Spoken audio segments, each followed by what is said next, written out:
ಪರಮಾತ್ಮನ ಪಾದಕ್ಕೆ ನಮಸ್ಕಾರವನ್ನು ಮಾಡ್ತಾ ಗುರು ಹಿರಿಯರನ್ನ ಆರಾಧ್ಯ ದೇವರನ್ನ ಮನಸ್ಸಲ್ಲಿ ಸ್ಮರಣೆಯನ್ನ ಮಾಡ್ತಾ ಇವತ್ತಿನ ತರಗತಿಯನ್ನ ಪ್ರಾರಂಭ ಮಾಡೋಣ. ನಾವು ಭಗವದ್ಗೀತೆಯ ಒಂದು ಹಾದಿಯಲ್ಲಿ ಯಾವ ರೀತಿ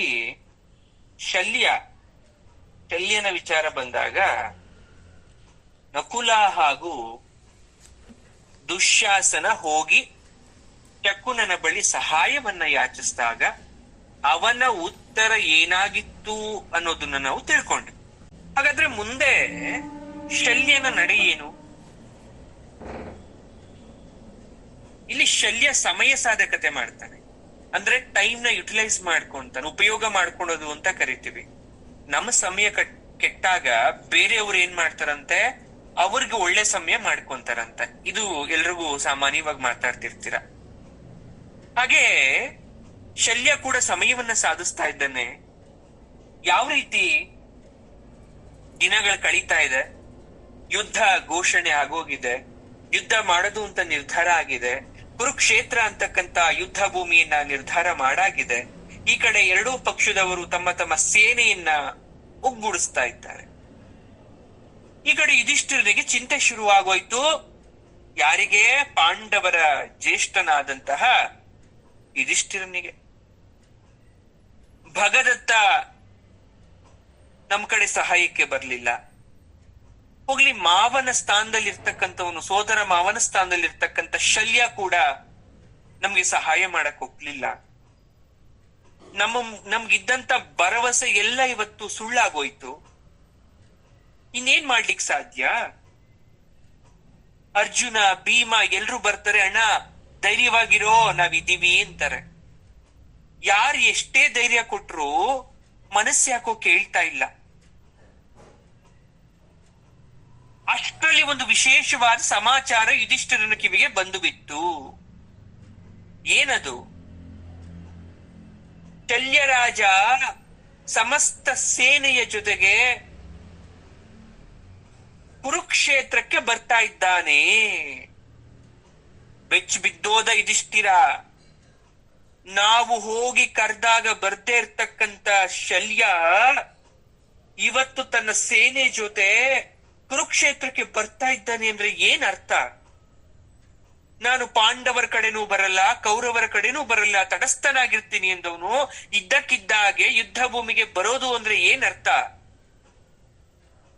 ಯುದ್ಧ ಬೇಡ, ಶಾಂತಿ ಮಾಡ್ಕೊಳ್ಳಿ ಅಂತ ಮಾತಾಡ್ದವನು, ಕಪಟವಾಗಿ ಕಣ್ಣೀರ್ ಹಾಕಿದವನು ಇವತ್ತು ಸಹಾಯಕ್ಕೋಸ್ಕರ ಕುರುಕ್ಷೇತ್ರಕ್ಕೆ ಬರ್ತಾ ಇದ್ದಾನ? ಅವನ್ಗೆ ಅರ್ಥ ಆಗ್ಲಿಲ್ಲ. ಪಕ್ಕದಲ್ಲೇ ಶ್ರೀಕೃಷ್ಣ ಪರಮಾತ್ಮ ನಿಂತಿದ್ದ. ಯುಧಿಷ್ಠಿರ ಒಮ್ಮೆಲೆ ಕೃಷ್ಣನ ಮುಖವನ್ನ ನೋಡ್ತಾನೆ. ಆಗ ಕೃಷ್ಣನ ಸೂಚನೆ, ಅವನು ಯಾರಿಗೋಸ್ಕರನೂ ಬರ್ತಾ ಇಲ್ಲ, ಸ್ವಾರ್ಥ ಸಾಧನೆಗೋಸ್ಕರ ಬರ್ತಾ ಇದ್ದಾನೆ ಅನ್ನೋ ಉತ್ತರ ಕೃಷ್ಣನ ಮುಖದಲ್ಲಿ ಕಾಣಿಸ್ತು ಯುಧಿಷ್ಠಿರನಿಗೆ. ತಟಸ್ಥ ಅಂದವನು ನಿಜ, ಯಾರ ಪರ ಇಲ್ಲ ಅಂದವನು ನಿಜ. ಆದ್ರೆ ಒಂದು ಮಾತು ಅರ್ಥ ಮಾಡ್ಕೋ ಯುಧಿಷ್ಠಿರ. ಒಬ್ಬ ನದಿ ಪ್ರವಾಹದಲ್ಲಿ ಕೊಚ್ಚಿ ಹೋಗ್ತಾ ಇದ್ದಾನೆ. ನದಿ ದಾಟ್ಬೇಕಿತ್ತು, ದಾಟ್ಬೇಕಾದ್ರೆ ನದಿ ನೀರ್ ಕಡಿಮೆ ಇದೆ, ಜೋರಾಗಿ ನೀರ್ ಬಂದ್ಬಿಡ್ತು, ಕೊಚ್ಚಿ ಹೋಗ್ತಾ ಇದ್ದಾನೆ. ಆ ಕೊಚ್ಚಿ ಹೋಗ್ಬೇಕಾದ್ರೆ ಅವನ್ ಏನ್ ಮಾಡ್ಬೇಕು? ಈ ಕಡೆ ನಾನು ಸಾಯ್ತೀನಿ ಅಂತ ಮುಖ ಸಾಕ್ಷಿಯಾಗಿರ್ಬೇಕಾ, ಅಥವಾ ಬದುಕೋಕೆ ಪ್ರಯತ್ನವನ್ನ ಮಾಡ್ಬೇಕಾ? ಅವ್ನಿಗೆ ಈಜ್ ಬರೋ ಆಗಿದ್ರೆ ಈಜ್ಕೊಂಡ್ ಬರ್ತಾನೆ. ಈಜೆ ಬರ್ಲಿಲ್ಲ ಅಂದ್ರೆ ಹೇಗ್ ಬದುಕ್ತಾನ ಅವನು? ಹೋಗ್ಲಿ, ಸಾಯ್ತಾ ಇರೋವ್ನ ನೀನ್ ದಡಕ್ಕೆ ಇಳಿಸಿ ಬದುಕ್ಸೋಕ್ ಸಾಧ್ಯನಾ? ನಿನ್ನಲ್ಲಿ ಆತ್ಮಸಾಕ್ಷಿ ಅಂತಿದ್ರೆ ನಿನ್ ಕಣ್ಮುಂದೆ ಯಾರಾದ್ರೂ ನದಿಯಲ್ಲಿ ಕೊಚ್ಚಿ ಹೋಗ್ತಾ ಇರ್ಬೇಕಾದ್ರೆ ಅವನ್ ಜಾತಿ ಕೇಳ್ತ್ಯಾ, ಅವನ್ ಕುಲ ಕೇಳ್ತ್ಯಾ, ಅಥವಾ ಯಾವ ಊರವನು ಅಂತ ಕೇಳಿ ಬದುಕಿಸ್ತೀಯೋ? ಅದೆಲ್ಲವನ್ನು ನೋಡ್ದೆ ಬದುಕ್ಸಕ್ ಪ್ರಯತ್ನ ಪಡ್ತೀಯೋ? ಹಾಗೇನೆ ನೋಡಿ, ಲೋಕದಲ್ಲಿ ಎರಡು ರೀತಿಯ ಜನಗಳಿರ್ತಾರೆ. ಎರಡು ರೀತಿಯ ಜನಗಳು. ನಿನ್ ದೇವ್ರ ಬಗ್ಗೆನೇ ಯೋಚನೆ ಮಾಡು. ಯಾಕಂದ್ರೆ ದೇವ್ರ ಕರ್ಮಾಧ್ಯಕ್ಷ. ನಮ್ಗೆಲ್ಲ ಒಬ್ಬ ಪ್ರೆಸಿಡೆಂಟ್ ಇದ್ದಾನೆ, ಲೀಡರ್ ಇದ್ದಾನೆ, ಅವನು ಕರ್ಮಾಧ್ಯಕ್ಷ, ಅವನೇ ದೇವರು. ಪಾಪ ಪುಣ್ಯಗಳನ್ನ ಸದಾಕಾಲ ವೀಕ್ಷಣೆ ಮಾಡ್ತಾ ಇರ್ತಾನೆ. Is the real CCTV. ಅವನು ನಮ್ಮ ಸುತ್ತ ಇರೋ ಸಿಸಿಟಿವಿ ಟೆಂಪರವರಿ, ಆದ್ರೆ ಮೇಲ್ಗಡೆ ಒಬ್ಬ ಕೂತ್ಕೊಂಡು ನೋಡ್ತಾ ಇದ್ದಾನೆ, ಅವನೇ ನಿಜವಾದ ವೀಕ್ಷಕ, ವಿಜುವಲೈಸರ್. ಅವನು ಫಲ ಕೊಡ್ಬೇಕಾದ್ರೆ ತುಂಬಾ ಸ್ಟ್ರಿಕ್ಟ್, ಅವನು ನಿಷ್ಪಕ್ಷಪಾತಿ. ಬೇಡ್ಕೊಂಡ್ರು, ಕಾಡ್ಕೊಂಡ್ರು, ಕಾಲಿಡ್ಕೊಂಡ್ರು, ತಪ್ಪಾಯ್ತು ಇನ್ನೊಂದ್ಸಲ ಮಾಡಲ್ಲ ಅಂದ್ರೂ ಕೂಡ ಅವನು ಕ್ಷಮಿಸಕ್ಕೆ ತಯಾರಿರಲ್ಲ. ಅವನು ಅದು ತಟಸ್ಥ. ಸರಿ ತಪ್ಪು ಜ್ಞಾನ ಅಂತಕ್ಕಂಥದ್ದು ಎಲ್ಲ ಪ್ರಾಣಿಗಳು ಸಮವಾಗಿರುತ್ತೆ. ದೇವ್ರು ಆಯ್ಕೆನ ನಮಗ್ ಬಿಟ್ಬಿಡ್ತಾನೆ. ನೋಡಿ, ನಿಮ್ಗೆಲ್ಲ ಕೊಟ್ಟಿದ್ದೀನಿ ನಾನು, ಡಿಸಿಷನ್ ಇಸ್ ಯೋರ್ಸ್. ಮದುವೆ ಆಗ್ಬೇಕೋ ಬೇಡವಾ, ಆಯ್ಕೆ ನಿಮ್ದು. ಮುಂದೆ ನಾನು ಈ ಊರ್ ಬಿಟ್ಟು ಮುಂದೆ ಊರ್ಗ್ ಹೋಗ್ಬೇಕು, ಆಯ್ಕೆ ನಿಮ್ದು. ನನ್ ಮನೆ ಕಟ್ಬೇಕು, ಆಯ್ಕೆ ನಿಮ್ದು. ಜಮೀನ್ ತಗೋಬೇಕು, ಆಯ್ಕೆ ನಿಮ್ದು. ಯಾರಿಗೋ ಹಣ ಕೊಡ್ಬೇಕು, ಆಯ್ಕೆ ನಿಮ್ದು. ಕೊಟ್ಟಿರೋ ದೇವ್ರಾಗಿರ್ಬೋದಪ್ಪ, ಆಯ್ಕೆ ನಮ್ದಲ್ವಾ? ದೇವ್ರು ತಟಸ್ಥ ಆಗ್ಬಿಡ್ತಾನೆ. ಹಂಗಂತ ಅವನು ನಿರ್ದಯಿನೂ ಅಲ್ಲ, ನಿಷ್ಕ್ರಿಯನೂ ಅಲ್ಲ. ಅದು ಶಾಸ್ತ್ರದ ನಿರ್ಣಯ. ಇದು ರೂಲ್. ಇದು ಎಲ್ರಿಗೂ ಅಪ್ಲೈ ಆಗುತ್ತೆ. ಇದನ್ನು ದೇವರೇ ಮಾಡಿಸ್ಬಿಡ್ಬೋದಲ್ಲ. ದೇವ್ರು ಹೇಳ್ಬೋದಲ್ಲ, ಈ ತಪ್ಪು ನೀನ್ ಮಾಡ್ಬೇಡ, ಈ ದುಡ್ಡು ಅವ್ರು ಕೊಡ್ಬೇಡ, ಮೋಸ ಮಾಡ್ತಾರೆ, ಈ ಭೂಮಿ ತಗೋಬೇಡ, ನಿನ್ ಮೋಸ ಆಗುತ್ತೆ, ಆ ಊರ್ಗ್ ಹೋಗ್ಬೇಡ, ನಿಂಗ್ ಸರಿ ಬರಲ್ಲ ಅಂತ ದೇವ್ರೇ ಹೇಳ್ಬೋದಲ್ಲ. ನೋ, ಅದು ಶಾಸ್ತ್ರದ ನಿಯಮ. ಇಲ್ಲಿ ಶಲ್ಯನ ಹತ್ರ ಕಾಣಿಸ್ತಾ ಇರೋದು ಅದೇನೆ. ನಾಟಕ ಆಡ್ತಾ ಇದ್ದಾನೆ. ಅದು ಆರ್ಟಿಫಿಷಿಯಲ್ ಡ್ರಾಮಾ ಅಂತೀವಿ, ಕೃತಕ ನಾಟಕ ಆಡ್ತಾ ಇದ್ದಾನವನು. ಯಾರ ಹತ್ರ ಸಹಜತೆ ಇರೋದಿಲ್ವೋ ಅಲ್ಲಿ ಮೋಸ ಇರುತ್ತೆ ಅವ್ರ ಹತ್ರ. ಅದನ್ನ ಭೇದಿಸೋದೇ ಧರ್ಮ. ಕೃಷ್ಣನ ಮುಖದಲ್ಲಿ ಇಷ್ಟು ಮಾತು ಕೇಳಿಸ್ತು. ಯಾರ್ಗೆ? ಯುಧಿಷ್ಠಿರನಿಗೆ. ಕೃಷ್ಣ ಒಂದು ಮಾತನ್ನ ಹೇಳ್ತಾನೆ, ಒಂದು ಉಪಾಯ ಮಾಡ್ತೇನೆ. ಈಗ ಶಲ್ಯನ ನೀನು ಭೇಟಿ ಆಗಕ್ ಹೋಗು, ಕಾಲ ವಿಳಂಬ ಮಾಡ್ಬೇಡ. ಏನ್ ಕೃಷ್ಣ, ದುರ್ಯೋಧನನ ಹತ್ರ ಸಹಾಯಕ್ಕೆ ಅಂತ ಬರ್ತಾ ಇರೋ ಶಲ್ಯನ ಹತ್ರ ನಾನು ಹೋಗಿ ಭೇಟಿ ಆದ್ರೆ ಏನ್ ಪ್ರಯೋಜನಪ್ಪ? ಕಾಲ ಮಿಂಚ್ ಹೋಗಿಲ್ವಾ? ನಿಷ್ಪ್ರಯೋಜಕ ಭೇಟಿ ಮೋಸ ಅಲ್ವಾ? ಅದು ಕೃತಕ ಅಲ್ವಾ? ಅದು ನಾನು ಅವನ ರೀತಿ ಮೋಸ ಮಾಡ್ಬೇಕಾ? ಕೃಷ್ಣ ಒಂದು ತಂತ್ರ ಹೇಳ್ಕೊಟ್ಟ. ಮೋಸಗಾರನನ್ನ ಅವನ ಮೋಸ ಮಾರ್ಗಕ್ಕೆ ಹೋಗ್ಬೇಕು, ಮರ್ಮಗಳನ್ನ ಮರ್ಮಗಳಿಂದ ತಿಳಿಬೇಕು. ಇದು ಧರ್ಮ. ಎಷ್ಟು ಸಲ ಹೇಳ್ಕೊಡ್ಬೇಕು ನಿನಗೆ? ಅಲ್ಲಿಗೆ ಹೋಗು, ಮುಂದೇನ್ ಮಾಡ್ಬೇಕು ಅಂತ ಹೇಳ್ತೀನಿ ಇಂದ ಕೃಷ್ಣ. ಆಯ್ತು.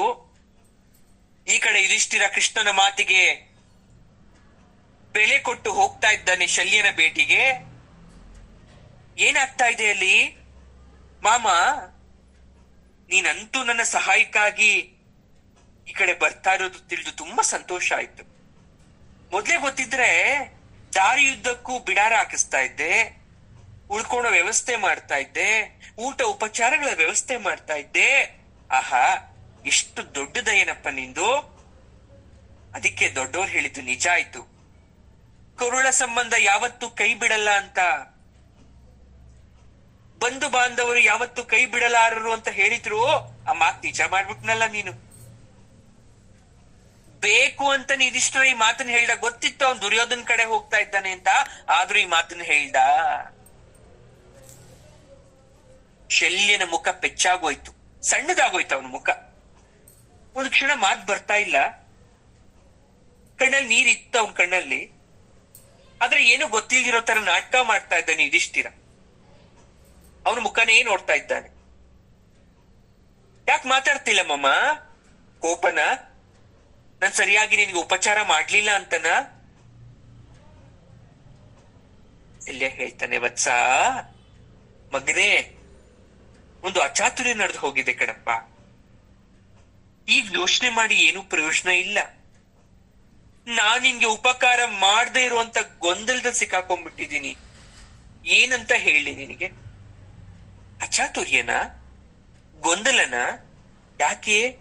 ಏನಾಯ್ತು ಮಾವ? ಉಪಕಾರ ಮಾಡಲ್ಲ ಅಂದ್ರೆ ಇಷ್ಟು ದೂರ ಯಾಕೆ ಬಂದೆ ನೀನು? ಯಾವ ಉದ್ದೇಶಕ್ಕೋಸ್ಕರ ಬಂದೆ? ಅದೇ ಕಣಪ್ಪ, ಹೇಗ್ ಹೇಳಿ, ಯಾವ ಬಾಯಿಂದ ಅಂತ ನಾನು ಹೇಳಿ? ಎಲ್ಲ ಅನರ್ಥ ಆಗೋಗಿದೆ. ಅಲ್ಲ, ತಟಸ್ಥನ ಆಗ್ತೀನಿ ಎಂದಿದ್ದಲ್ಲ ಮಾಮ ನೀನು. ಯಾರ ಕಡೆನೂ ಯುದ್ಧಕ್ ಬರಲ್ಲ ಅಂತ ಹೇಳಿದ್ದೆ, ಮತ್ತೆ ಯಾಕೆ ಬಂದೆ? ಹೇಳಿದ್ದೆ, ಮನ್ಸ್ ಕೇಳ್ಬೇಕಲ್ಲ. ನಿನ್ನ ಸಹಾಯಕ್ಕಂತಾನೇ ಹೊರಟೆ ನಾನು. ಹೌದಾ? ಮತ್ ನಂಗೊಂದ್ ಮಾತು ಹೇಳಿ ಕಳಿಸ್ಬೇಕಿತ್ತಲ್ವ ನೀನು? ಹೇಗೋ ನಾನು ಬಂದು ನಿನ್ ವ್ಯವಸ್ಥೆ ಮಾಡ್ತಿದ್ನಲ್ಲ ಬರಕ್ಕೆ, ಅದೇ ತಪ್ಪಾಗೋಯ್ತು ನೋಡು. ದಾರಿಯುದ್ದಕ್ಕೂ ಚೆನ್ನಾಗ್ ಬಿಡಾರ, ಊಟ ಉಪಚಾರ ಎಂತಕ್ಕೂ ಕೊರತೆ ಇರ್ಲಿಲ್ಲ. ಎಲ್ಲ ಚೆನ್ನಾಗಾಯ್ತು, ಸಂತೋಷವಾಗಾಯ್ತು. ಏನೋ ಊಟ ಉಪಚಾರ ಬಿಡಾರನ ನಾನೇನು ಏರ್ಪಾಟ್ ಮಾಡಿರ್ಲಿಲ್ವಲ್ಲ. ನೀವು ಬರೋದ್ ನನ್ ಗೊತ್ತೂ ಇರ್ಲಿಲ್ಲ, ನೀನ್ ಹೇಳೇ ಇರ್ಲಿಲ್ವಲ್ಲ ಮಾಮ. ನಾನ್ ಯಾವಾಗ ಹೇಳ್ದೆ ವತ್ಸ? ನೀನೆಲ್ಲ ಮಾಡಿದ್ದು. ಅಲ್ಲಿ ಮೋಸ ಆಗೋಯ್ತು. ದುರ್ಯೋಧನ ಏರ್ಪಾಡ್ ಮಾಡಿದ್ದ. ಯುಧಿಷ್ಠಿರ ಏನು ಗೊತ್ತಿಲ್ದಿರೋ ತರ ಬೆಚ್ಚು ಬಿದ್ದಿರೋ ಮುಖದಲ್ಲಿ, ಹಾ ಯುಧಿಷ್ಠಿರ ನಾನ್ ಮಾಡಿಲ್ಲ ಅಂದ್ರೆ ದುರ್ಯೋಧನ ಮಾಡಿದ್ನ? ಅವನ ಮುಖದ ಭಾವನೆಯನ್ನ ನೋಡಿ ಶಲ್ಯ ತಲೆ ತಗ್ಗಿಸ್ತಾನೆ. ಹಾಗಾದ್ರೆ ದುರ್ಯೋಧನ ಮಾಡಿದ್ದ ಅಂತ ಆದ್ಮೇಲೆ ನೀನ್ ಬರೋದು ಮೊದ್ಲೇ ದುರ್ಯೋಧನನಿಗೆ ಗೊತ್ತಿತ್ತು ಅಂತಲ್ವಾ ಅರ್ಥ ಮಾಮ? ಈ ಮಾತಿಗೆ ಬೆಚ್ಚಿ ಬೆವರ್ತಾ ಇದ್ದಾನೆ ಶಲ್ಯ. ನೀನ್ ಹೇಳ್ದೆ ಹೇಗ್ ಗೊತ್ತಾಯ್ತು ಅವನ್ಗೆ ನೀನ್ ಬರ್ತಿದ್ಯಾ ಅಂತ? ಅವ್ನ್ ಹೇಗ್ ಬಿಡಾರ ಹಾಕ್ಸ್ತಾ, ಹೇಗ್ ಊಟ ಉಪಚಾರದ ವ್ಯವಸ್ಥೆ ಮಾಡ್ದ? ಸುಳ್ಳು ಹೇಳ್ಬೇಕಲ್ಲ, ಸಂದರ್ಭನ ತಿರುಗಿಸ್ಬೇಕಲ್ವಾ. ನಾವು ಮನುಷ್ಯರು ಹೀಗೆ ಅಲ್ವಾ ಮಾಡೋದು? ಏನೋ ಒಂದ್ ಘಟನೆ ಆದಾಗ ಸುಳ್ಳನ್ ಹೇಳ್ತೀವಲ್ವಾ, ತಿರ್ಗಿಸ್ತೀವಲ್ವಾ ಮಾತನ್ನ. ಶಲ್ಯ ಏನ್ ಹೇಳ್ತಾ ಇದ್ದಾನೆ? ಹಾಗೆಲ್ಲ ನಾನು ಹೇಳೇ ಇರ್ಲಿಲ್ಲ ಅವನ್ಗೆ ನನ್ ಬರೋದು. ನಾನು ಹೊರಟಾದ್ಮೇಲೆ ಹೇಗೋ ಗೊತ್ತಾಗ್ಬಿಟ್ಟಿದೆ ಅವನ್ಗೆ. ಗೊತ್ತಾಗಿ ದಾರಿಯುದ್ದಕ್ಕೂ ಏನ್ ಸ್ವಾಗತ, ಏನ್ ಬಿಡಾರ, ಏನ್ ಆತಿಥ್ಯ, ತುಂಬಾ ಚೆನ್ನಾಗಾಯ್ತು. ನಾನ್ ಅನ್ಕೊಂಡೆ ಇದೆಲ್ಲ ನಮ್ಮ ಯುಧಿಷ್ಠಿರ ಮಾಡ್ತಾ ಇದ್ದಾನೆ ಅಂತ ಹಿಗ್ಗದೆ. ಕಡೇ ದಿವ್ಸ ಗೊತ್ತಾಯ್ತು ನೋಡಿ ಇದು ದುರ್ಯೋಧನ ಮಾಡಿದ್ದು ಅಂತ. ನಿನ್ನೆ ವಿಶ್ರಾಂತಿ ಮಾಡ್ತಾ ಇದ್ದೀನಿ ನಾನು, ನನ್ ಬಿಡಾರಕ್ಕೆ ದುರ್ಯೋಧನನೇ ಬಂದ್ಬಿಡದ? ಆಶ್ಚರ್ಯ ಆಯ್ತು. ಅರೆ, ಯುಧಿಷ್ಠಿರ ಏರ್ಪಾಡ್ ಮಾಡಿರೋ ಜಾಗಕ್ಕೆ ದುರ್ಯೋಧನ ಯಾಕೆ ಬಂದ? ಇವನಿಗೇನ್ ಕೆಲ್ಸ ಅಂತ. ಆಮೇಲೆ ಕುಶಲ ಪ್ರಶ್ನೆ ಎಲ್ಲ ಆಯ್ತು. ಹೇಗಿದ್ದೀರಾ, ಚೆನ್ನಾಗಿದ್ದೀರಾ ಅಂತೆಲ್ಲ ಮಾತಾಡ್ಸ್ತಾ. ಏರ್ಪಾಡೆಲ್ಲ ಹೇಗಿತ್ತು, ಚೆನ್ನಾಗಿತ್ತ, ನಾನೇ ಮಾಡಿದ್ದು ಅಂತ ಅವಾಗ ಗೊತ್ತಾಯ್ತು. ಏನಾದ್ರೂ ಮೊದ್ಲೇ ಗೊತ್ತಿದ್ದಿದ್ರೆ ನನ್ ಬರ್ತಾನೆ ಇರ್ಲಿಲ್ಲ. ಮನುಷ್ಯ ಸಂದರ್ಭವನ್ನ ತಿರುಚ್ಲಿಕ್ಕೆ ಯಾವ ರೀತಿಯಲ್ಲಿ ಬೇಕಾದ್ರೂ ಮಾತಾಡ್ತಾನೆ ಅಲ್ವಾ? ತಪ್ಪಾಗೋಯ್ತು. ಈ ಬಿಡಾರ ಯಾರು ಏರ್ಪಾಡ್ ಮಾಡಿದ್ದಾರೋ ಅವ್ರಿಗ್ ನನ್ ಸಹಾಯ ಘೋಷಣೆ ಮಾಡ್ಬಿಟ್ಟಿದ್ದೆ, ಒಂದು ಘೋಷಣೆ ಮಾಡ್ಬಿಟ್ಟೆ ನಾನು. ಸಂತೋಷ ಆಗಿ ಕಡೆ ದಿವ್ಸ ಇನ್ನೇನ್ ದುರ್ಯೋಧನ ಬರ್ಬೇಕು ಅಂತ ಬರಕಿನ ಮುಂಚೆ ಘೋಷಣೆ ಮಾಡಿದ್ದೆ. ಇಷ್ಟು ಚೆನ್ನಾಗಿ ನಮ್ಮನ್ನ ನೋಡ್ಕೊಂಡಿರ್ತಕ್ಕಂತ ಯಾರು ಈ ಬಿಡಾರವನ್ನ ವ್ಯವಸ್ಥೆ ಮಾಡಿದರೋ ಅವ್ರಿಗೆ ನಾನು, ಅವರ ಪರವಾಗಿ ನಾನು ನಿಂತು ಯುದ್ಧವನ್ನ ಮಾಡ್ತೀನಿ ಅಂತ ಘೋಷಣೆ ಮಾಡ್ಬಿಟ್ಟೆ ವತ್ಸ. ತಪ್ಪಾಗೋಯ್ತು. ಕಡೆಗೆ ದುರ್ಯೋಧನ ಬಂದು ಕಾಣಿಸ್ಕೊಂಡ, ನಾನ್ ಸಿಕ್ಕಿ ಬಿದ್ಬಿಟ್ಟೆ. ಈಗ ನಾನು ಅವನ ಕಡೆ ನಿಂತು ಯುದ್ಧ ಮಾಡ್ಬೇಕಾದಂತ ಪರಿಸ್ಥಿತಿ ಬಂದ್ಬಿಟ್ಟಿದೆ. ಶಲ್ಯ ಮಾತಾಡ್ದ. ಯುಧಿಷ್ಠಿರ ಹುಸಿ ನಗ್ತಾನೆ. ಮಾಮ, ಅವನ ವ್ಯಂಗ್ಯ, ಅವನ ನಾಟಕ ಯುಧಿಷ್ಠಿರನಿಗೆ ಅರ್ಥ ಆಗ್ತಾ ಇದೆ. ನಿಧಾನವಾಗಿ ಹೇಳ್ತಾನೆ, ಎಲ್ಲವೂ ದೈವ ತಂತ್ರ. ದೈವದ ಮುಂದೆ ನಮ್ಮ ತಂತ್ರ ನಡೆಯೋದಿಲ್ಲ ಅಲ್ವಾ ಮಾಮ? ನಿನ್ನ ಮಾತಲ್ಲಿದ್ದಂತ ಕೊಂಡಿ ಕಳ್ಚಿರೋ ತರ ಇದೆ, ಸ್ಪಷ್ಟತೆ ಕಾಣಿಸ್ತಾ ಇಲ್ಲ. ಆದ್ರೆ ಒಂದು ಮಾತು ಹೇಳ, ನಿನ್ನ ಸಹಾಯ ನನಗೆ ಇಲ್ಲ ಅನ್ನೋದು ಸ್ಪಷ್ಟ ಆಗೋಯ್ತು. ನನ್ನ ವಿರೋಧಿ ದುರ್ಯೋಧನನಿಗೆ ನಿನ್ನ ಸಹಾಯ ಅಂತಕ್ಕಂಥದ್ದು ಸ್ಪಷ್ಟ ಆಯ್ತು. ಪರವಾಗಿಲ್ಲ, ಈ ಜಗತ್ತು ಹಿಂದಿನಿಂದ ಬಂದಿರೋದು ಹೀಗೆ ಅಲ್ವಾ? ಈ ಪ್ರಪಂಚನೇ ಹಾಗೆ ಅಲ್ವಾ? ಒಳ್ಳೆಯವ್ರ ಪರ, ಸತ್ಯವಂತರ ಪರ ಯಾವತ್ ನಿಂತಿದೆ ಈ ಜಗತ್ತು. ಹಣ ಇರೋರ್ ಪರ, ಅಧಿಕಾರ ಇರೋರ್ ಪರ, ಸುಳ್ಳು ಕಪಟ ಮೋಸ ಮಾಡೋರ್ ಪರ ಅಲ್ವಾ ಈ ಜಗತ್ತು. ದಂಡಿನಲ್ಲಿ ಸೋದರ ಮಾವನೇ ಅನ್ನೋ ಗಾದೆ ಕೇಳಿಲ್ವಾ? ಪ್ರಯೋಜನ ಇಲ್ಲ. ನಿನಗ್ ಮನಸ್ಸಿದ್ರೆ ನೀನೇ ಹೇಳ್ಬೋದಿತ್ತು ಬಿಡಾರ ಮಾಡಿಸು ಅಂತ. ನಿನ್ ಕಡೆಗೆ ಬರ್ತೇನೆ ಅಂತ ಹೇಳ್ಬೋದಿತ್ತು, ಆದ್ರೆ ನೀನು ತಟಸ್ಥ ಅಂತ ಹೇಳಿ ಕಳಿಸ್ತೆ. ನಿನ್ನ ತಟಸ್ಥ ಅರ್ಥ ಆಗೋಯ್ತು. ಅಧಿಕಾರದಲ್ಲಿರೋರು ಬೇರೆಯವ್ರನ್ನ ಓಲೈಸೋದು ಸಹಜ. ಬಂಧುವಾಗಿದ್ರು ರಾಜ್ಯ ಭ್ರಷ್ಟ ದುರ್ಬಲ. ತಾತ ಭೀಷ್ಮ, ಗುರು ದ್ರೋಣ ಎಲ್ರು ಕೈ ಬಿಟ್ರು, ನೀನು ಕೈ ಬಿಟ್ಟೆ. ಧರ್ಮದ ಬಲ ನಮ್ಗಿದ್ರೆ ಸಾಕು, ನಮ್ಗೇನೂ ಬೇಡ. ನೀನು ಮನಸ್ಸಿಂದ ಆಶೀರ್ವಾದ ಮಾಡು ಸಾಕು, ನಾನು ಹೋಗ್ ಬರ್ತೇನೆ. ಯುಧಿಷ್ಠಿರನ ಮಾತಿಗೆ ಗಳಗಳಗಳನೆ ಅತ್ತನೆ ಶಲ್ಯ.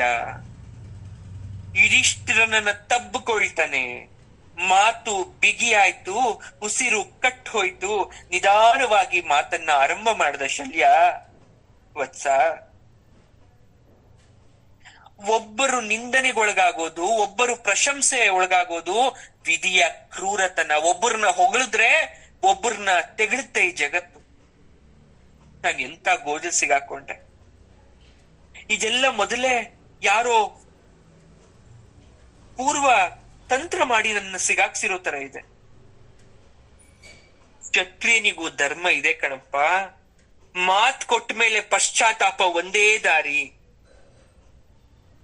ದುರ್ಯೋಧನನ ಏರ್ಪಾಡು ಮೊದ್ಲೇ ನನಗೆ ಗೊತ್ತಿರ್ಲಿಲ್ಲ. ಸರಿ, ನಿನಗೊಂದು ವರವನ್ನ ಕೊಡ್ತಾ ಇದ್ದೇನೆ. ಅದು ಯಾವ ವರ ಬೇಕೋ ಕೇಳ್ಕೋ ವತ್ಸ, ನಾನು ನಿನಗೆ ಕೊಡ್ತೇನೆ. ಅದು ಯಾವುದೇ ವರ ಆದ್ರೂ ಪರವಾಗಿಲ್ಲ.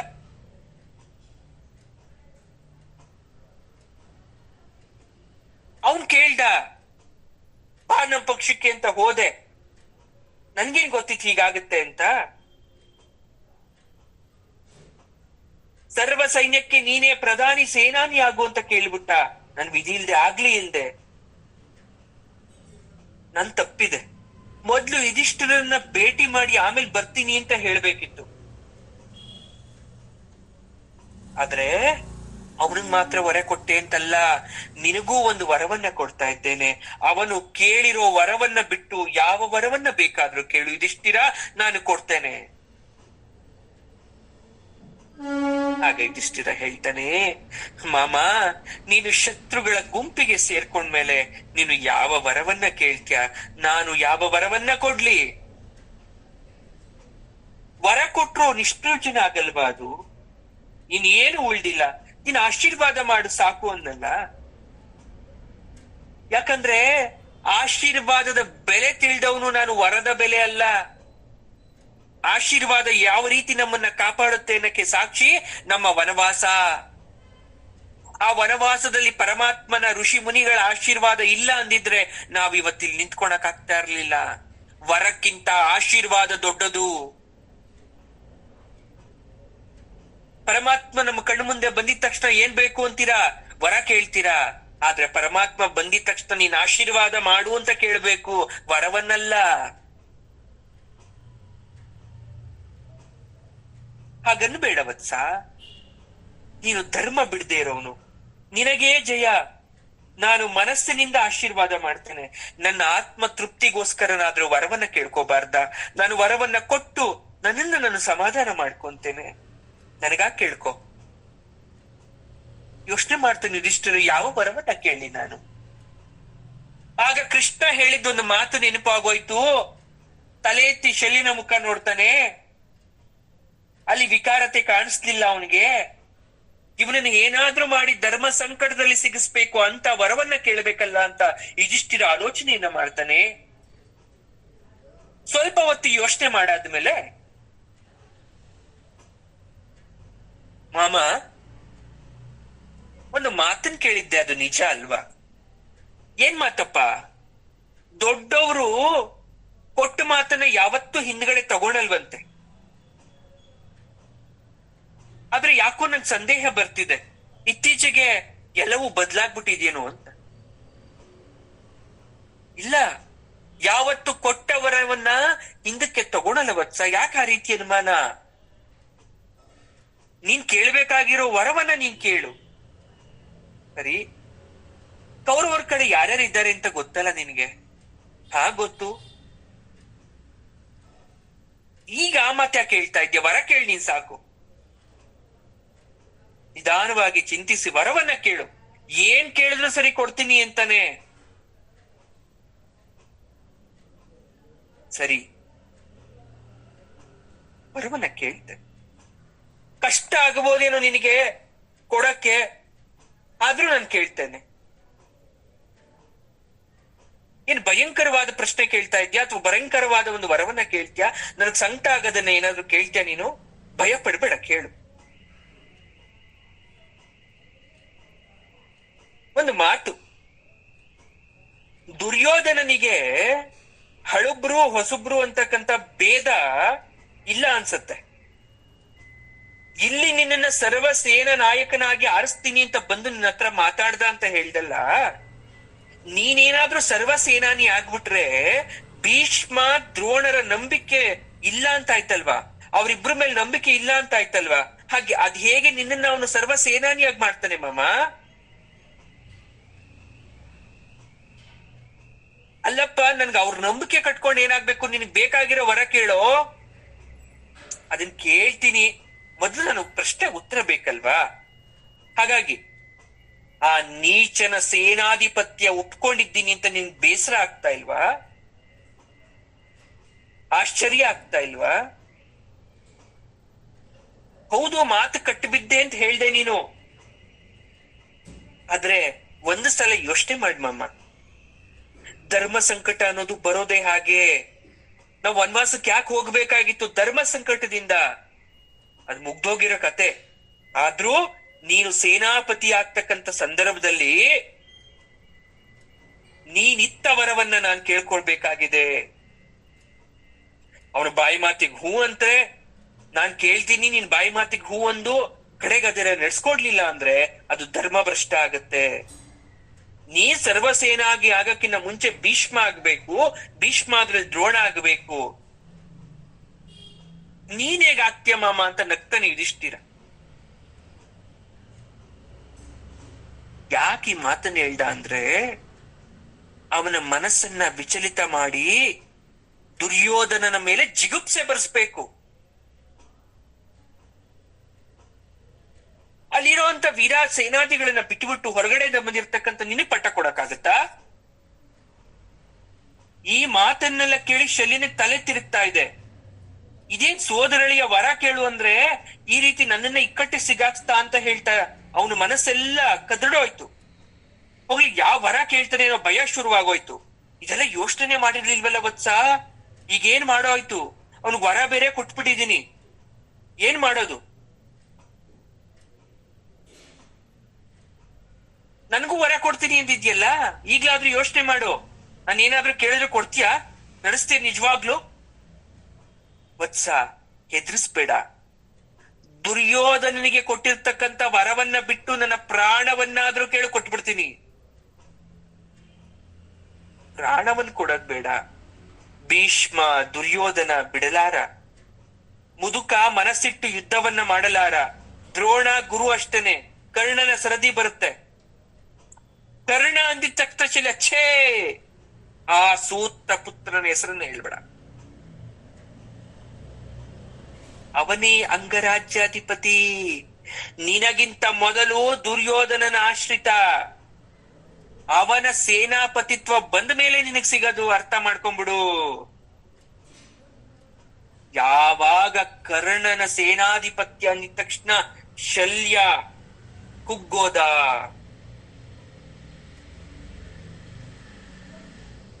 ವರವೆಂದರೆ ವರ, ವಿಧಿ ಬರೆಸಿದ ವರ. ಅಳಿಸುವವರ್ಯಾರು? ಶಲ್ಯನ, ಪಾಂಡವನ. ಧರ್ಮ ಆಡಿ ಹೇಳ್ತಾ ಇದೆ, ಯುದ್ಧದಲ್ಲಿ ದ್ರೋಹವನ್ನ ಬಿಡದು, ಸಾವಿನಲ್ಲೂ ಛಲವನ್ನ ಬಿಡದು. ಮನುಷ್ಯನ ಮನಸ್ಸು ಕಾದಾಡುವುದು ಕೋಪ ಕ್ರೋಧಗಳ ಹುಮ್ಮಸ್ಸು ಅಂತ ಧರ್ಮ ಆಡಿ ಹೇಳ್ತಾ ಇದೆ.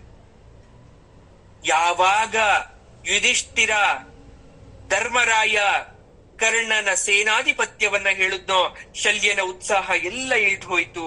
ಮನಸ್ಸು ಯಾವ ಕಡೆನೋ ಓಡೋಯ್ತು. ಏನ್ ಹೇಳ್ಬೇಕು ಅಂತ ಗೊತ್ತಾಗ್ತಾ ಇಲ್ಲ. ಅವನ್ ಹಾಕಿರ್ತಕ್ಕಂತ ಲೆಕ್ಕಾಚಾರ ಎಲ್ಲ ಹಾಳಾಗೋಯ್ತು.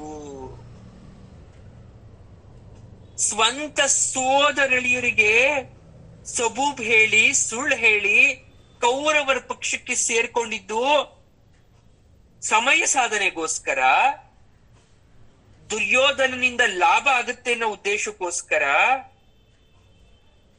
ಭೀಷ್ಮ ದ್ರೋಣರ ಬಗ್ಗೆ ವ್ಯಾವಹಾರಿಕವಾಗಿ ಯೋಚನೆ ಮಾಡಿರ್ಲಿಲ್ಲ. ಕರ್ಣ ಅಂತಕ್ಕಂಥ ಒಬ್ಬ ಸೂತ ಪುತ್ರ ಇರ್ತಾನೆ ಅಂತಕ್ಕಂಥ ಆಲೋಚನೆ ಇದ್ರೂ ಕೂಡ ಅವನು ಸೇನಾಧಿಪತಿಯನ್ನ ಮಾಡ್ತಾರೆ ಅಂತಕ್ಕಂಥ ದೂರದೃಷ್ಟಿ ಇರ್ಲಿಲ್ಲ ಶಲ್ಯನಿಗೆ. ಇಷ್ಟು ತಿಳಿದವನಾಗಿ ನನಗೆ ಯಾಕೆ ಈ ವಿಚಾರ ಒಳಿಲಿಲ್ಲ ಅಂತಕ್ಕಂಥ ವಿಚಾರ ಅವನ ಮನಸ್ಸನ್ನ ಕದಲಿಸ್ತಾ ಇದೆ. ಮಹಾ ತಪ್ಪಾಗೋಯ್ತು. ದ್ವಂದ್ವ. ಈಗ ಆ ಕಡೆನೂ ಹೋಗಕ್ಕಾಗಲ್ಲ, ಈ ಕಡೆನೂ ಬರಕ್ಕಾಗ್ದಿರ್ತಕ್ಕಂಥ ಸ್ಥಿತಿಲಿದ್ದಾನೆ. ಉಭಯ ಭ್ರಷ್ಟ, ಸಾವು ಖಚಿತ. ಹೋಗಿ ಸತ್ತ ಮೇಲೂ ಕೂಡ ಜನ ನನ್ನನ್ನ ಉಗಿತಾರೆ, ಚೀತು ಅಂತ ಅಪಖ್ಯಾತಿ. ಹಾಳ್ ಕರ್ಣ. ಏನಪ್ಪಾ ದೈವಲೀಲೆ. ಇದೆಲ್ಲ ಶಲ್ಯನ ಮನಸ್ಸಲ್ಲಿ ಬಂತು. ಭೀಷ್ಮ ತನ್ನ ಕೊನೆಯ ದಿನಗಳನ್ನ ಎಣಿಸೋ ತನಕ ಯುದ್ಧ ಭೀತಿ ಇಲ್ಲದೆ ಇರ್ಬೋದು. ಅವನು ನಿಂತ್ರೆ ಪಾಂಡವರು ಅವ್ರ ಮುಂದೆ ನಿಲ್ಲಕ್ ಆಗದೆ ಇರ್ಬೋದು. ಆದ್ರೆ ಕುರು ಪಿತಾಮಹನಿಗೂ ದುಸ್ಥಿತಿ ಬರ್ಬೋದಲ್ಲ. ದ್ರೋಣ ಉದುರುವ ಎಲೆ ತರ ಉದ್ರೋಗ್ಬೋದಲ್ವಾ. ಕರ್ಣ ಯಾವ ಲೆಕ್ಕ? ಕರ್ಣ ಆದ್ಮೇಲೆ ನಾನು ಉದ್ರೋಗ್ಬಿಡ್ಬೋದಲ್ವಾ.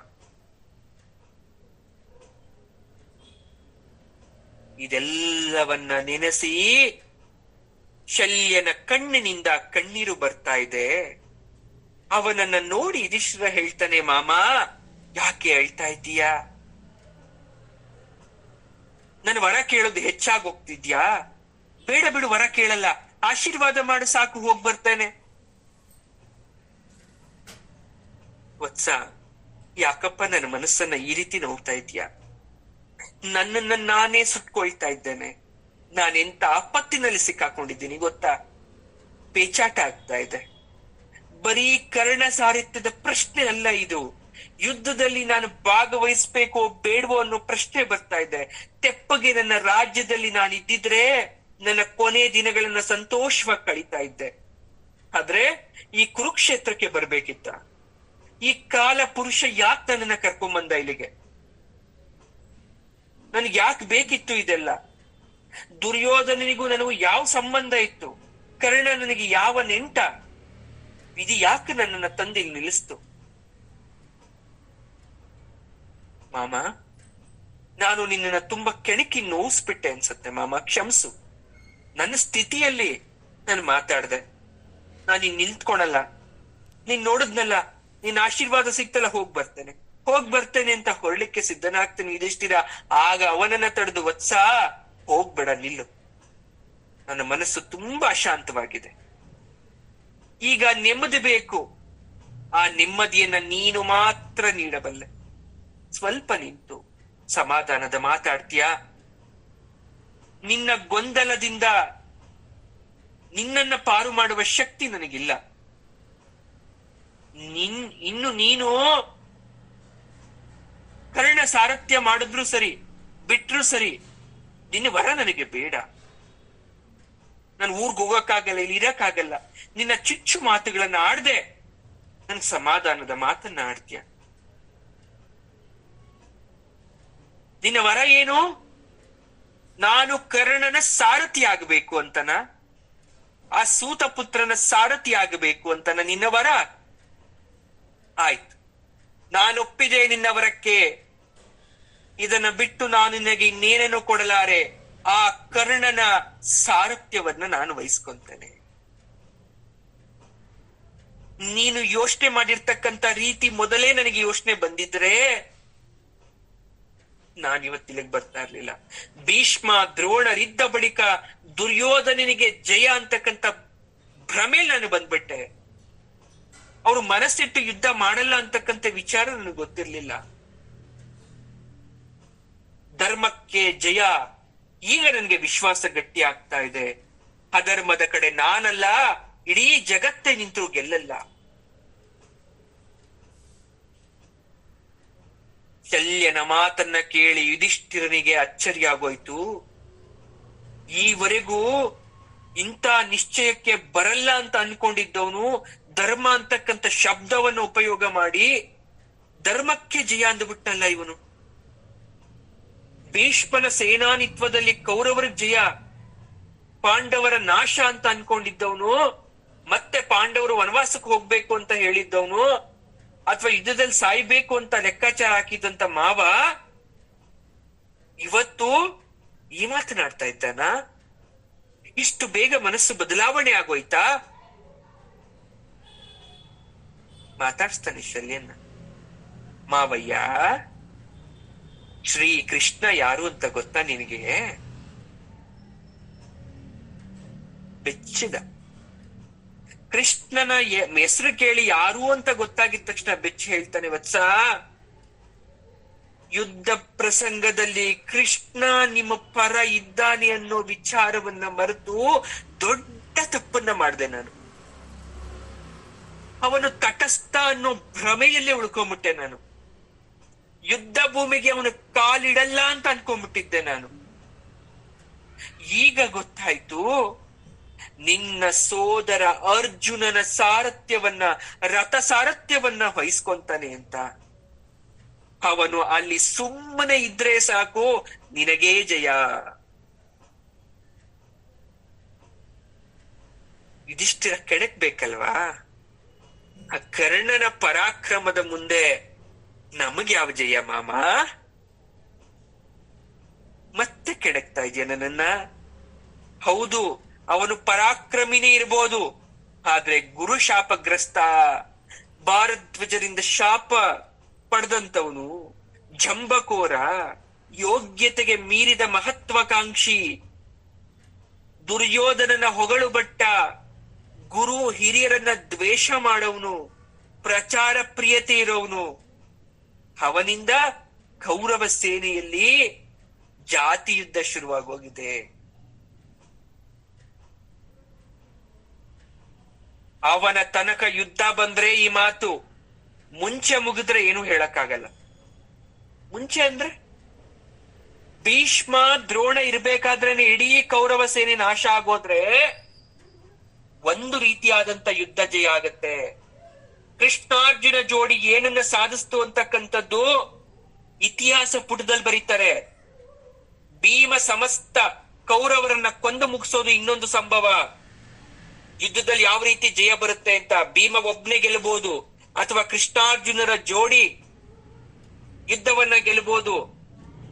ಯುದ್ಧ ಮಧ್ಯದಲ್ಲೇ ಭೀಷ್ಮ ಏನಾದ್ರೂ ಶಸ್ತ್ರ ಸನ್ಯಾಸವನ್ನ ತ್ಯಾಗ ಮಾಡಿದ್ರೆ ಕೌರವರ ಸಂಘಟನೆ ಚೂರ್ ಚೂರಾಗೋಗುತ್ತೆ, ಸೇನೆ ಓಡೋಗುತ್ತೆ. ಕೃಷ್ಣ ತಟಸ್ಥತನನ ಪ್ರತಿಜ್ಞೆ ತೊರೆದ್ರಂತೂ, ಅವನೇನಾದ್ರೂ ಅವನ ಮಾತನ್ನ ಮೀರಿದ್ರಂತೂ ಅಲ್ಲೋಲ ಕಲ್ಲೋಲ ಆಗುತ್ತೆ. ಯಾರು ಏನ್ ಮಾಡ್ತಾರೆ? ಯಾರು ತಡಿತಾರೆ ಕೃಷ್ಣನನ್ನ? ಇದೆಲ್ಲ ದೂರದ ಮಾತೇ ಇರ್ಬೋದು, ಆದ್ರೆ ಸಂಭವ ಆಗಬಹುದಲ್ವಾ?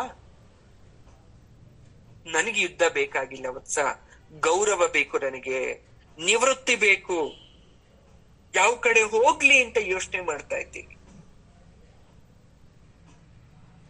ಅಮ್ಮ, ನೀನ್ ಹೇಳೋದೆಲ್ಲ ಸರಿ, ಆದ್ರೆ ನಿನ್ ಭಾವನೆ, ನಿನ್ ಎಣಿಕೆ, ನಿನ್ ಗುಣಾಕಾರ ಏನಾದ್ರು ತಪ್ಪಾಗಿ ಯುದ್ಧ ಮುಂದುವರೆದು ಬಿಟ್ರೆ, ಕರ್ಣ ಯುದ್ಧ ಸಾರಥ್ಯ ವಹಿಸ್ಕೊಳೋ ತನಕ ಬಂದ್ಬಿಟ್ರೆ?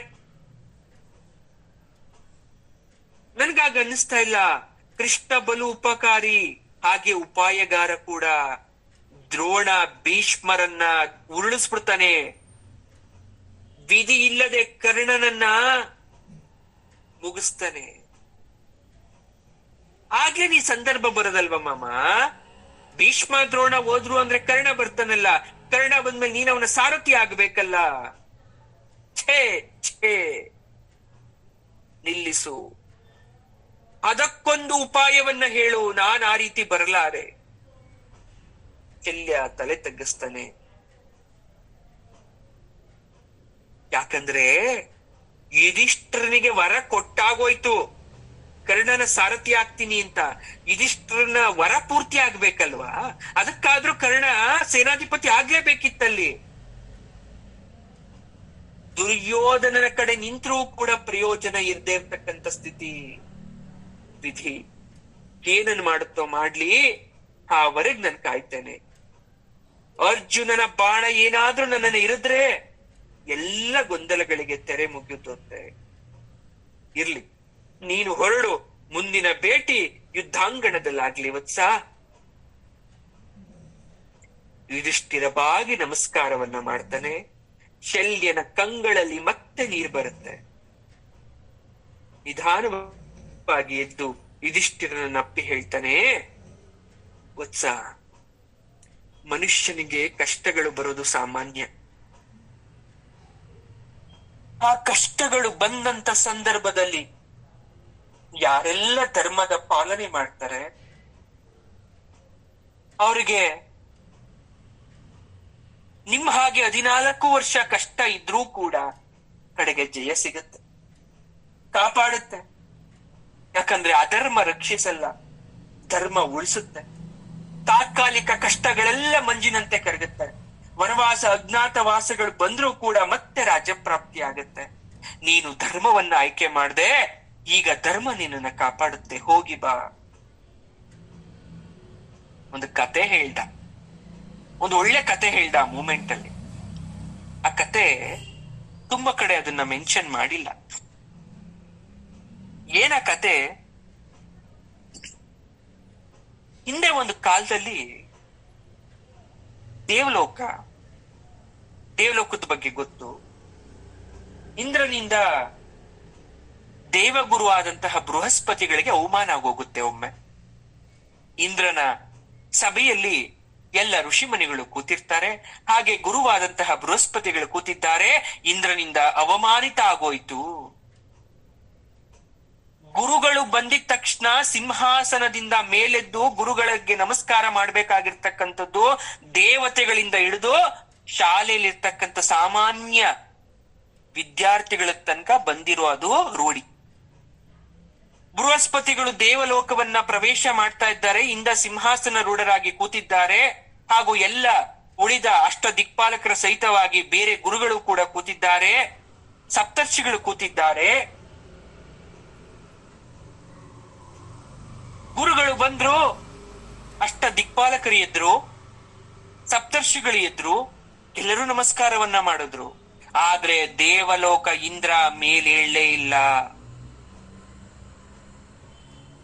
ಬೃಹಸ್ಪತಿಗಳಿಗನ್ನಿಸ್ತು, ಎಲ್ಲೋ ನಾನು ಬಂದಿದ್ದು ಕಾಣಿಸ್ತಿಲ್ಲ ಅನ್ಸುತ್ತೆ. ಹೋಗಿ ಅವನ ಮುಂದೆ ನಿಂತರು. ಆಗಲೂ ಕೂಡ ಎದ್ದೇಳಲಿಲ್ಲ ಮೇಲೆ, ಪಶ್ಚಾತ್ತಾಪ ಇಲ್ಲ, ಬಂದು ಕ್ಷಮೆಯನ್ನೇ ಯಾಚಿಸ್ಲಿಲ್ಲ. ಗುರು ಬೃಹಸ್ಪತಿಗಳು ಬುಸುಗುಡುತ್ತಾ, ಸಿಂಹಾಸನದಲ್ಲಿ ಕೂತು ನನಗೆ ಗೌರವವನ್ನ ಕೊಡ್ಲಿಲ್ಲ, ಗುರುಸ್ಥಾನಕ್ಕೆ ಗೌರವವನ್ನ ಕೊಡ್ಲಿಲ್ಲ ಅಂತ ಅಧಿಕಾರವನ್ನ ತ್ಯಾಗ ಮಾಡಿ ಹೊರಟೋಗ್ಬಿಟ್ರು. ಬ್ರಾಹ್ಮಣ ಅಪಮಾನ ಆಗಿತ್ತು ಅಲ್ಲಿ. ಸೊಕ್ಕಿನಿಂದ ಇಂದ್ರ ಏನ್ ಮಾಡ್ದ, ಈ ಮುದಿ ಗುರು ಹೋದ್ರೆ ಹೋಗ್ಲಿ ಅಂದ್ಬಿಟ್ಟು ಮತ್ತೊಬ್ಬರನ್ನ ತಂದು ಗುರುವಿನ ಸ್ಥಾನಕ್ಕೆ ಕೂರಿಸಿದ್ದ. ಅವನೇ ವಿಶ್ವರೂಪ ಅಂತಕ್ಕಂಥ ತ್ರಿಶಿರಸ್ಸು. ತ್ರಿಶಿರಸ್ಸು ಅಂದ್ರೆ 3 ತಲೆ ಇತ್ತು ಅವನಿಗೆ, ಆ ಗುರುಗೆ. ಇಂದ್ರನಿಗೆ ಈ ಮರ್ಮ ಗೊತ್ತಿರ್ಲಿಲ್ಲ, ಗುರುಗೆ 3 ತಲೆ ಇದೆ ಅಂತ. ಒಂದು ಯಾಗ ಮಾಡ್ಬೇಕಾದ್ರೆ, ಪೌರೋಹಿತ್ಯ ಮಾಡ್ಬೇಕಾದ್ರೆ ಈ ಗುಟ್ಟು ಬಯಲಾಗೋಯ್ತು, ಇವ್ರಿಗೆ 3 ತಲೆ ಇದೆ ಅಂತ. ಇಂದ್ರಾದಿಗಳೆಲ್ಲ ಹೋಮ ಕೂತಿದ್ದಾರೆ, ದೇವತೆಗಳು ಕೂಡ ಆಗಾಗ ಯಜ್ಞ ಯಾಗಾದಿಗಳನ್ನ ಮಾಡ್ತಾ ಇರ್ತಾರೆ. ಪೌರೋಹಿತ್ಯ ಕಾಲ ಮಾಡ್ಬೇಕಾದ್ರೆ, ಹವಿಸ್ಸನ್ನ ಕೊಡ್ಬೇಕಾದ್ರೆ, ಯಾಗಕ್ಕೆ ತುಪ್ಪ ಮುಂತಾದವುಗಳನ್ನ ಹಾಕ್ಬೇಕಾದ್ರೆ, ಸ್ವಾಹ ಅಂತಕ್ಕಂಥ ಸ್ವಾಹಾಕಾರವನ್ನ ಹೇಳ್ಬೇಕಾದ್ರೆ, ಆ ಕಡೆ ಈ ಕಡೆ ತಿರುಗ್ಬೇಕಾದ್ರೆ ಅಸುರರಿಗೂ ಕೂಡ ಸ್ವಾಹ ಕೊಡ್ತಾ ಇತ್ತು. ಇನ್ನು ಉಳಿದ 2 ತಲೆ ಅಸುರರಿಗೆ ಕೊಟ್ರೆ ಉಳಿದಂತ 1 ತಲೆ ದೇವತೆಗಳಿಗೆ ಸ್ವಾಹಾಕಾರವನ್ನ ಕೊಡ್ತಾ ಇತ್ತು. ಅವರು ರಾಕ್ಷಸರಿಗೆ ಶಕ್ತಿಯನ್ನ ಯಥೇಚ್ಛವಾಗಿ ಮಾಡ್ತಾ ಇದ್ರು. ಕಾರಣ ಏನಾಗಾದ್ರೆ, ಯಾಕೆ ದೇವತೆಗಳಿಗೆ ಅವರು ಸ್ವಾಹವನ್ನ ಕೊಟ್ರು ಅಂದ್ರೆ, ಇವನ ತಂದೆ ಆಗಿರ್ತಕ್ಕಂಥ ಯಾರ ತಂದೆ, ವಿಶ್ವರೂಪ ಅಂತಕ್ಕಂತ ಅವನ ತಂದೆ ತ್ವಷ್ಟ್ರ ಪ್ರಜಾಪತಿಗೆ ಅಸುರ ಜಾತಿಯ ಹೆಂಡತಿಯಲ್ಲಿ ಮಗನಾಗುಟ್ಟಿದ್ದ ಇವನು. ಅವನ ತಂದೆ ಒಳ್ಳೆ, ಯಾರು ದೇವತೆಗಳ ಜಾತಿನೇ, ಆದ್ರೆ ಅವನ ತಾಯಿ ಅಸುರ ಜಾತಿಯವಳು. ಜಾತಿ ಮೋಹ ಇತ್ತು ಅವನಲ್ಲಿ, ನನ್ನ ತಾಯಿ ಕಡೆಯವ್ರಿಗೆ ಒಳ್ಳೇದಾಗ್ಬೇಕು ಅನ್ನೋ ಜಾತಿ ಮೋಹ ಇತ್ತು. ಹಾಗಾಗಿ ವಂಚನೆ ಮಾಡ್ಕೊಂಡ್ ಬಂದ, ದೇವತೆಗಳ ಶಕ್ತಿ ಕುಗ್ಗಿ ಅಸುರರ ಶಕ್ತಿ ಹೆಚ್ಚಾಗೋ ತರ ಮಾಡ್ತಾ ಇದ್ದ. ಮುಖ್ಯವಾಗಿ ಇಂದ್ರ ಏನ್ ಮಾಡ್ದ, ಇವನ ಮೇಲೆ ಒಂದು ಗಮನ ಇಟ್ಟ, ಇವನ ಅಕೃತ್ಯವನ್ನ ಪತ್ತೆ ಹಚ್ಚಿಬಿಟ್ಟ. ಕೋಪಾವೇಶದಿಂದ ವಜ್ರಾಯುಧದಿಂದ ವಿಶ್ವರೂಪನ ತಲೆಯನ್ನ ಕತ್ತರಿಸ್ಬಿಟ್ಟ. 3 ತಲೆ ಉರುಳಿ 3 ಪಕ್ಷಿಗಳಿಗೆ ಹಾರೋಟೋಯ್ತು, ಜೀವ ಬಂದು 3 ತಲೆಗೂ. ಕಪಿಂಜಲ, ತಿತ್ತಿರ, ಕಲವಿಂಕ ಅಂತಕ್ಕಂತ 3 ಪಕ್ಷಿಗಳಾಗಿ ಹಾರೋಟೋಯ್ತು. ಕಪಿಂಜಲ, ತಿತ್ತಿರ, ಕಲವಿಂಕ ಅಂತಕ್ಕಂತ ರೂಪ. ಆ 3 ಉರುಳಿ ಕೆಳಗಡೆ ಬಿದ್ದಾಗ 3 ಪಕ್ಷಿಗಳಾದಾಗ, ಒಂದು ಪಕ್ಷಿ ಸೂರ್ಯನಂತೆ ಹೊಡಿತಾ ಇದ್ರೆ, ಒಂದು ಪಕ್ಷಿ ಚಂದ್ರನಂತೆ, ಇನ್ನೊಂದು ಪಕ್ಷಿ ಅಗ್ನಿಯಂತೆ ಹೊಳಿತಾ ಇತ್ತು. ಯಾವಾಗ ತ್ವಷ್ಟ್ರನಿಗೆ ಗೊತ್ತಾಗೋಯ್ತು, ತ್ವಷ್ಟ್ರ ಪ್ರಜಾಪತಿಗೆ ನನ್ನ ಮಗನ ತಲೆಯನ್ನು ಇಂದ್ರ ಕಡ್ದಿದ್ದಾನೆ ಅಂತ ಶಾಪ ಕೊಟ್ಬಿಟ್ಟ, ಇಂದ್ರನಿಗೆ ಸಾವು ಬರಲಿ ಅಂತ. ಅವನು ದುಷ್ಟ ಪುತ್ರ, ಅಸುರರಿಗೆ ಯಜ್ಞ ಭಾಗ ಕೊಟ್ಟಿದ್ದ, ಅವನಿಗೆ ಯೋಚನೆ ಬರ್ಲಿಲ್ಲ. ಪುತ್ರ ಶೋಕ ಅವನಿಗೆ ಶಾಪ ಕೊಡೋ ತರ ಮಾಡ್ಬಿಡ್ತು. ಸಾವು ಬರ್ಬೇಕು, ಆದ್ರೆ ಹೇಗೆ? ಇಂದ್ರನನ್ನೇ ಕೊಲ್ಲುವ ಮಗ ನನಗೆ ಹುಟ್ಟಲಿ ಅಂತ ಸಂಕಲ್ಪ ಮಾಡ್ಕೊಂಡು ಒಂದು ಯಾಗವನ್ನ ಪ್ರಾರಂಭ ಮಾಡ್ದ. ದೇವತೆ ಆಗಿದ್ರೂ ಕೂಡ ಇನ್ನೊಬ್ಬ ದೇವತೆಗಳ ಮೇಲೆ ಕೋಪ ಬಂದಿದ್ದು ಅವಿವೇಕ ಆದ್ರೂ ಕೂಡ, ಕೋಪದಲ್ಲಿ ಏನಾಗೋಯ್ತು, ಯಜ್ಞ ಯಾಗಾದಿಗಳನ್ನ ಮಾಡ್ಬೇಕಾದ್ರೆ, ಅವನು ಸ್ವಾಹಾಕಾರ ಕೊಡ್ಬೇಕಾದ್ರೆ ಮಂತ್ರದ ಸ್ವರ ವ್ಯತ್ಯಾಸ ಆಗ್ಬಿಡ್ತಲ್ಲಿ. ಅಗ್ನಯೇ ಸ್ವಾಹ ಅಗ್ನಯ ಇದಂ ನಮಮ, ಈ ರೀತಿ ಹೇಳ್ಬೇಕಾದ್ರೆ ಮಂತ್ರ ಲೋಪದೋಷ ಆಗೋಯ್ತು ಕೋಪದಿಂದ. ಸ್ವಾಹೇಂದ್ರ ಶತ್ರು ವರ್ಧಸ್ವ ಅಂತ ಹೇಳ್ಬೇಕಾಗಿದ್ದವನು ಉದಾತ್ತ ನುಡಿದ್ಬಿಟ್ಟು ವ್ಯತ್ಯಾಸ ಆಗೋಯ್ತು. ಇಂದ್ರನಿಂದ ಕೊಲ್ಲಲ್ಪಡುವವನೇ ಬೆಳೆದು ಬಾ ಅಂತಕ್ಕಂಥ ವಿಕಾರ ಸ್ವಾಹಕಾರ ಆಗೋಯ್ತಲ್ಲಿ. ಅವನು ಕೇಳಬೇಕಾಗಿದ್ದು ಇಂದ್ರನನ್ನ ಕೊಲ್ಲೋ ಮಗ ಬೇಕು ಅಂತ. ಅವನು ಮಂತ್ರ ದೋಷ ಆಗೋಯ್ತು, ಲೋಪ ಬಂದ್ಬಿಡ್ತು. ಇಂದ್ರನನ್ನ ಕೊಲ್ಲಲ್ಪಡುವವನೇ ಬೆಳೆದು ಬಾ ಅಂತಕ್ಕಂಥ ಸ್ವಾಹ ಕೊಟ್ಬಿಟ್ಟ. ಅಗ್ನಿಲ್ ಸೇರ್ಕೊಂಡ್ಬಿಡ್ತದು. ಇಂದ್ರನನ್ನು ಕೊಲ್ಲಲು ಒಂದು ಭಯಂಕರ ಕೃತಿಯಾದಂತಹ ಒಂದು ಬೆಂಕಿ ಹೊರಗಡೆ ಬಂತು. ಬೆಳಿತಾ ಬೆಳಿತಾ ಬೆಳಿತಾ 3 ಲೋಕಕ್ಕೂ ಆವರಿಸ್ತು. ಅದಕ್ಕೆ ವೃತ್ರ ಅಂತಕ್ಕಂಥ ಹೆಸರನ್ನ ಇಟ್ರು. ಅವನನ್ನ ಸೃಷ್ಟಿ ಮಾಡಿರೋ ತ್ವಷ್ಟ್ರ ಪ್ರಜಾಪತಿಗೆ ಆಕೃತಿಯನ್ನ ಕಂಡು ಭಯ ಆಗೋಯ್ತು. ಅವನ್ನ ಸುಡಕ್ಕೆ ಶುರು ಮಾಡ್ತು. ಉಡೋದ ತ್ವಷ್ಟ್ರ ಪ್ರಜಾಪತಿ ಇಂದ್ರನ ಹತ್ರ, ಇಂದ್ರ ತಪ್ಪಾಗೋಯ್ತು, ನನ್ನ ಕ್ಷಮಿಸ್ಬಿಡಪ್ಪ, ನಾನು ತಪ್ಪು ಮಾಡ್ದೆ, ಈಗ ಈ ಭಯಂಕರ ರಾಕ್ಷಸಿ ಶಕ್ತಿಯನ್ನ ನೀನೇ ಕೊಲ್ಲು ಅಂದ. ಆಗ ಇಂದ್ರ ಹೇಳ್ತಾನೆ, ಇದು ಭೂತ, ಇದು ಸಾಮಾನ್ಯವಾದ ಭೂತ ಅಲ್ಲ. ಇದನ್ನ ಕೊಲ್ಲಬೇಕು ಅಂದ್ರೆ ಒಂದು ಮಹಾ ಆಯುಧ ಬೇಕು, ನೀನೇ ಸೃಷ್ಟಿ ಮಾಡ್ಕೊಡು. ಇವನು ವೃತ್ರಾಸುರ ಭಯಂಕರ ವರ್ಣ ಆಕಾರ ಮುಖಗಳಲ್ಲಿ ಬೆಳಿತಾ ಬೆಳಿತಾ ಬೆಳಿತಾ 3 ಲೋಕಗಳನ್ನ ಕಬಳಿಸ್ತಾ ಬರ್ತಾ ಇದ್ದಾನೆ. ತುಂಬಾ ತಪಸ್ವಿ ಆಗಿರ್ತಕ್ಕಂಥ, ತ್ಯಾಗಶೀಲನಾಗಿರ್ತಕ್ಕಂಥ, ಧೀರನಾಗಿರ್ತಕ್ಕಂಥ ಒಬ್ಬ ಬ್ರಾಹ್ಮಣೋತ್ತಮನ ಬೆನ್ನು ಹುರಿ ಮೂಳೆ ಸಿಕ್ಕಿದ್ರೆ ಅದರಿಂದ ವಜ್ರಾಯುಧವನ್ನ ತಯಾರಿಸಿ ಕೊಡ್ತೇನೆ ಅಂತ ತ್ವಷ್ಟ್ರ ಹೇಳ್ದ. ಇಡೀ ಭೂಮಿಯನ್ನೆಲ್ಲ ಸುತ್ತಿ ಇಂದ್ರಾದಿ ದೇವತೆಗಳು ನೈಮಿಷಾರಣ್ಯದಲ್ಲಿ ತಪಸ್ಸನ್ನ ಆಚರಣೆ ಮಾಡ್ತಕ್ಕಂಥ ದಧೀಚಿ ಮಹರ್ಷಿನ ಹತ್ರ ಬರ್ತಾರೆ. ಋಷಿವರ್ಯ, ನೀವು ತ್ಯಾಗಿಗಳು, ಲೋಕೋಪಕಾರಕರು, ನಿಮ್ಮಂತರಿಗೆ ಅಸಾಧ್ಯವಾದುದು ಯಾವುದೂ ಇಲ್ಲ. ನಿಮ್ಮ ಶರೀರವನ್ನ ತ್ಯಾಗ ಮಾಡಿ ನಿಮ್ಮ ಮೂಳೆಯನ್ನ ಕೊಟ್ಟರೆ ಅಸುರನನ್ನ ಸಾಯಿಸ್ಲಿಕ್ಕೆ, ಅವನನ್ನ ನಿರ್ನಾಮ ಮಾಡ್ಲಿಕ್ಕೆ ಅವಕಾಶ ಆಗುತ್ತೆ ಅಂತ ಕೋರ್ತಾರೆ. ಆಗ ಅಥರ್ವಾಂಗೀರಸರ ವಂಶದ ದಧೀಚಿ ಪ್ರಾಣಾಯಾಮ ಮಾಡ್ತಾ ತಮ್ಮ ಉಸಿರನ್ನ ತಾವೇ ಬಿಗಡೆ ಹಿಡಿದುಕೊಂಡು ದೇಹತ್ಯಾಗ ಮಾಡ್ತಾರೆ. ಅವರ ತಲೆಬುರುಡೆ ಬೆನ್ನು ಹುರಿ ಮೂಳೆಗಳಿಂದ ಬಲಿಷ್ಠವಾದಂತಹ ವಿಶೇಷವಾದಂತಹ ವಜ್ರಾಯುಧವನ್ನ ತಯಾರು ಮಾಡ್ತಾರೆ. ವಜ್ರಾಯುಧವನ್ನ ನೋಡಿ ಹೇಗಿದೆ, ಅದು ಬೆನ್ನು ಮೂಳೆಯ ಹುರಿ ಇದೆ. ದೃಷ್ಟ ವಜ್ರಾಯುಧವನ್ನ ತಯಾರು ಮಾಡ್ತಾನೆ. ಅದನ್ನ ತಂದು ಇಂದ್ರನ ಕೈಗೆ ಕೊಡಬೇಕು. ಇಂದ್ರ ಅದನ್ನ ಮುಟ್ಟಕ್ಕಾಗ್ತಾ ಇಲ್ಲ, ಅದನ್ನ ಎತ್ತಕ್ಕಾಗ್ತಾ ಇಲ್ಲ. ಯಾಕಂದ್ರೆ ಇಂದ್ರನಿಗೆ ಅಷ್ಟು ಶಕ್ತಿ ಇರ್ಲಿಲ್ಲ. ಆಗ ವಿಷ್ಣು ಪ್ರಕಟರಾಗ್ತಾರೆ. ಆಯುಧದ ಮೂಲ ಮಧ್ಯ ಅಗ್ರಗಳಲ್ಲಿ ನಿಂತು ಸಹಾಯವನ್ನ ಮಾಡ್ತಾರೆ. ಅದನ್ನ ಎತ್ತಿ ಇಂದ್ರನ ಕೈಗೆ ಕೊಡ್ತಾರೆ. ಆಗ ಇಂದ್ರ 3 ಲೋಕಗಳನ್ನ ಆವರಿಸಿರ್ತಕ್ಕಂತ ವೃತ್ರನನ್ನ ಕೊಲ್ತಾರೆ. ಇದು ವೇದೋಕ್ತ ಇತಿಹಾಸ. ವೃತ್ರ ತ್ವಷ್ಟ್ರವಿನ ಮಗನಾಗಿರೋದ್ರಿಂದ, ಜಾತಿಯಲ್ಲಿ ಬ್ರಾಹ್ಮಣನಾಗಿದ್ರಿಂದ ಇಂದ್ರ ಬ್ರಹ್ಮಹತ್ಯ ದೋಷ ಬಂತು. ಅದು ಅಲ್ಲದೆ ವೃತ್ರ ಸತ್ತಿದ್ದು ಹುಣ್ಣಿಮೆ ದಿವಸ ಸಾಯಿಸಿದ್ದ ಅವನನ್ನ. ಹಾಗಾಗಿ ಅದನ್ನ ವಾರ್ತ್ರಗ್ನಿ ಅಂತ ಕರೆದ್ರು. ಅವನ್ ರಾಕ್ಷಸ ಆಗಿರ್ಬೋದಪ್ಪ, ಅವನ್ ಯಾರಿಂದ ಹುಟ್ಟಿದ್ದು? ತೃಷ್ಟ್ರನಿಂದ. ತೃಷ್ಟ್ರ ಬ್ರಾಹ್ಮಣ, ಬ್ರಾಹ್ಮಣನ ಮಗ ಬ್ರಾಹ್ಮಣ, ಬ್ರಾಹ್ಮಣತ್ಯ ದೋಷ ಬಂತಲ್ಲಿಗೆ. ಈ ಕಡೆ ಇಂದ್ರ ಅದನ್ನ ಕಳ್ಕೋಬೇಕಿವಾಗ. ದಾರಿ ಕಾಣಿಸ್ಲಿಲ್ಲ ಅವನಿಗೆ. ತಲೆ ತಪ್ಪಿಸ್ಕೊಂಡು ಅಜ್ಞಾತವಾಸವನ್ನ ಮಾಡ್ತಾರೆ. ಬ್ರಹ್ಮ ಹತ್ಯೆ ದೆಸೆಯಿಂದ ಭೂಮಿ ಒಣಗ್ಲಿಕ್ಕೆ ಶುರುವಾಗೋಯ್ತು. ನದಿ ಬತ್ತೋಯ್ತು, ಬರಗಾಲ ಬಂದ್ಬಿಡ್ತು ನದಿ ಭೂಮಿಗೆ. ಬಾವಿ ಕೆರೆ ನೀರ್ ಹಿಂಗೋಯ್ತು, ಮರಗಿಡ ಒಣಗಿ ಬಿದ್ದು ಸತ್ತೋಯ್ತು, ಸಸ್ಯಕುಲ ನಾಶ ಆಯ್ತು, ಜಲಚರ ಸತ್ತೋಯ್ತು, ಎಲ್ಲೆಲ್ಲೂ ಅಗ್ನಿ ಪ್ರಕೋಪ ಶುರುವಾಗೋಯ್ತು. ಜನರು ಹಾಹಾಕಾರ, ಅರಾಜಕತೆ, ಕಳ್ಳ ಕಾಕರು ಜಾಸ್ತಿ ಆಗೋದ್ರು. ಭೂಮಿಯಲ್ಲಿ ಅಶಾಂತಿ ವಾತಾವರಣ ಶುರುವಾಯ್ತು. ದೇವತೆಗಳಿಗೂ ಭಯ ಬಂತು. ಯಜ್ಞ ಇಲ್ಲ, ಯಾಗ ಇಲ್ಲ, ಅವಿಸ್ಸಿಲ್ಲ. ದೇವತೆಗಳೆಲ್ಲ ಉಪವಾಸದಿಂದ ಸೊರಗ್ಲಿಕ್ಕೆ ಶುರುವಾದರು. ಅದೇ ಕಾಲದಲ್ಲಿ ಏನ್ ಮಾಡ್ತಾನೆ, ಬರಗಾಲದಲ್ಲಿ ನಹುಷ 100 ಅಶ್ವಮೇಧ ಯಜ್ಞಗಳನ್ನ ಮುಗಿಸಿ ಇಂದ್ರನಾಗಿ ಅಧಿಕಾರಕ್ಕೆ ಬರ್ತಾನೆ. ಹೇಗಿದ್ರು ಇಂದ್ರ ಇರ್ಲಿಲ್ಲ, ನಹುಷ ಇಂದ್ರ ಪಟ್ಟ ತಗೊಂತಾನೆ. ಹಳೆ ಇಂದ್ರ ಅಜ್ಞಾತವಾಸಕ್ಕೆ ಹೋದ. ಈ ಕಡೆ ಹೊಸ ಇಂದ್ರ ದರ್ಬಾರ್ ಮಾಡ್ತಾ ಇದ್ದಾನೆ. ಏನ್ ಇಂದ್ರ ಪಟ್ಟ ಸುಮ್ನೆ ಬರಲ್ಲ. ಭೂಮಿಯಲ್ಲಿ ಎಲ್ಲೂ ಯಜ್ಞ ಯಾಗಾದಿಗಳು ಇಲ್ಬೇಕಾದ್ರೆ, ಅವಿಸ್ಸಿಗೂ ದೇವತೆಗಳು ಕೊಡೋರು ಇಲ್ದಿರಬೇಕಾದ್ರೆ ಅವನು ದೇವತೆಗಳಿಗೆ ಕೊಟ್ಟು ಇಂದ್ರ ಪದವಿ ಪಡ್ಕೊಂಡ.